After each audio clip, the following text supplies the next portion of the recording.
Well, good morning, YouTube. The day has come, and Charis is now secured to the dock in her berth for the winter. Today I want to bring you along for my winter engine preparation. I guess you could call it winterization, annual service. Not because I think this is particularly exciting stuff, but because there are a few things that I've done here that are a little unusual that some of you may find helpful. Call it helpful hints. But a few differences in the engine bay on Charis that I've made over the years. And that's what I want to focus on a little bit today. I want to apologize as well for the somewhat choppy frame rate. My amateur videography skills had me fumble the camera and switch it into a high-speed mode. So I've had to do some adjustment in the editing here, but hopefully I'll get better at this videography over time.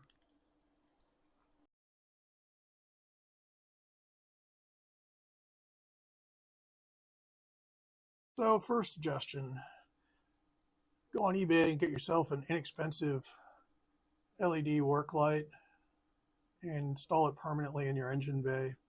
If you have good lighting in there, you'll be a lot quicker to tackle things in a timely way. Hand work lights, battery work lights are helpful, but you want to have light installed, ready to go. Oil diapers, they're a great thing. I like to keep one in this pan under the engine full time, and when I do an oil change, I pull the old one out.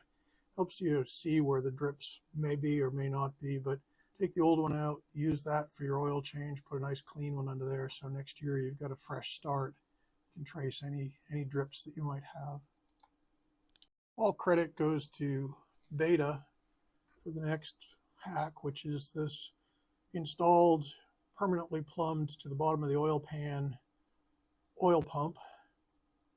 I still like to run the engine up to temperature before I do this to get the viscosity down, but this little hand pump is quite a handy thing. It's a mixed blessing. It gets all the oil out from the very bottom of the sump, which is good, but it means that you'll have a hose connected to the bottom of your oil sump, so any failure of that hose or connection could lead to a catastrophic loss of engine lubricant.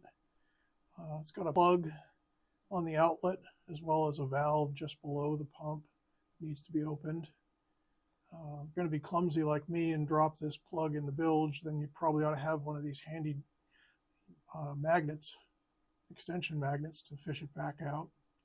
At least it was a magnetic steel fitting anyway. But I find these pumps work really well. Get the sump emptied much quicker than the old vacuum pump through the dipstick, which is how I always did oil changes with my old Volvo engine. This is a much quicker way to do it.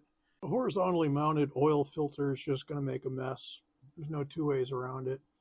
So what I do here is sacrifice a wad of paper towels with the last year's oil pan oil diaper underneath, and basically just unscrew that filter as quickly as I can.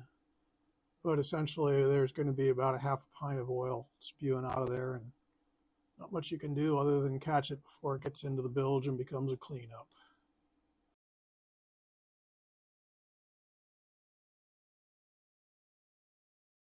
Standard operating procedure here on Charis. The new oil filter gets the date and the number of hours on the engine clock scratched into the surface, so I can always tell at a glance where I am since the last oil change. It's always good practice. And then if you've done oil changes on vehicles, you'll know that you always want to get some lube oil on the oil pan, the oil filter gasket. Don't put that on dry. The engine heat can tend to vulcanize the rubber together, make it really hard to get off. Some would say that you need to use clean oil for this. Frankly, I just use a little bit of whatever's dripping on the housing. Never had a problem. But lube that O-ring up pretty good before you thread on the new filter.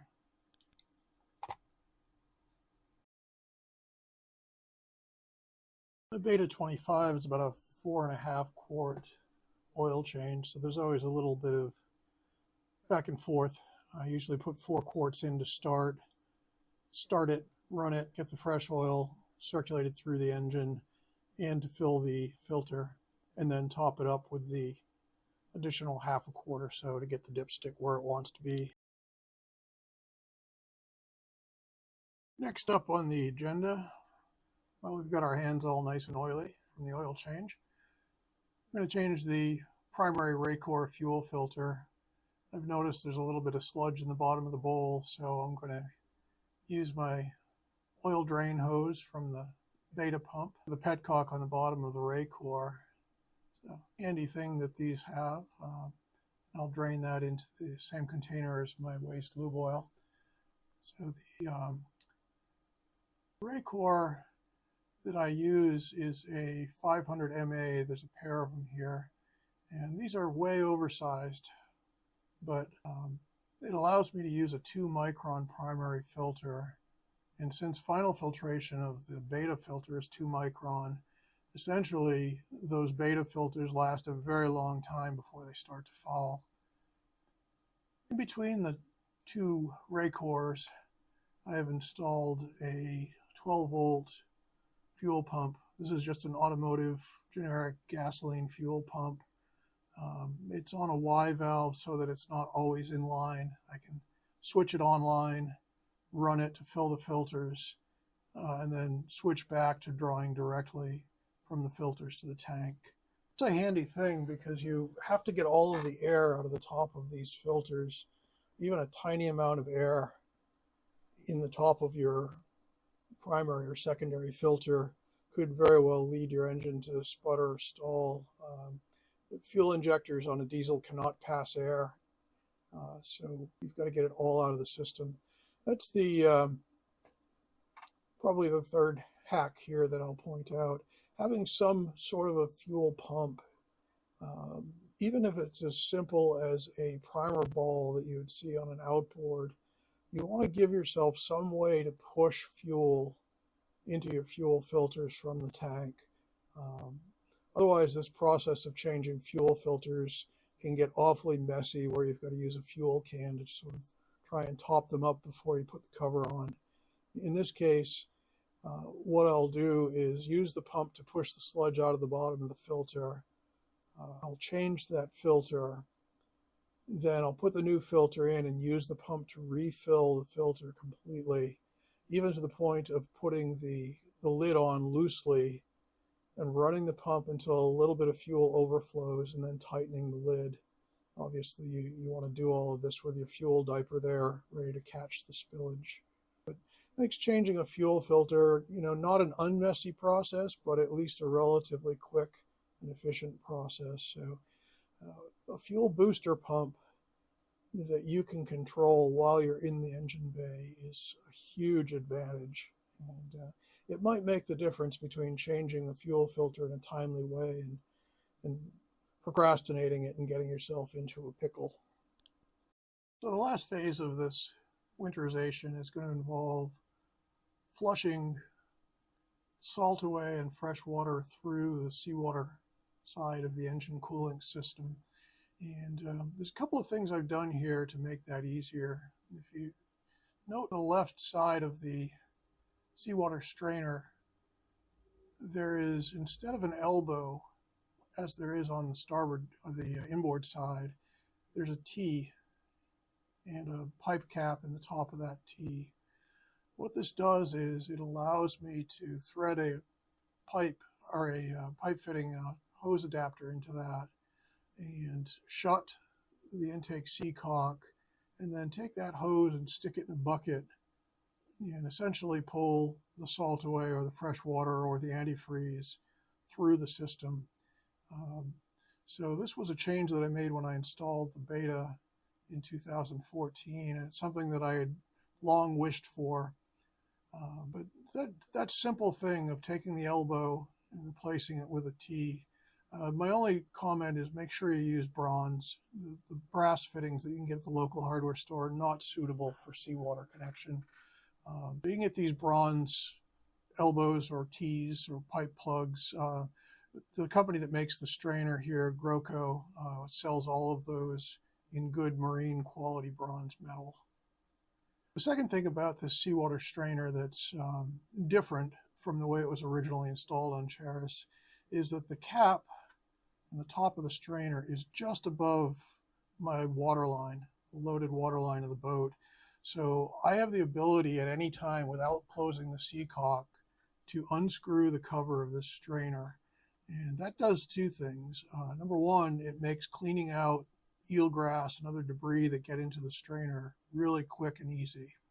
And number two, when I want to do just a sort of quick, not a winterization, but protect the engine from freeze damage, as in the last days when I was on the mooring and we had these nights going down into the teens, I can pull that cap off and simply take a gallon of non-tox antifreeze and pour it into the strainer while the engine is running, and then shut down the engine, basically leaving the system full of non-tox antifreeze without having to essentially shut it down and flush it.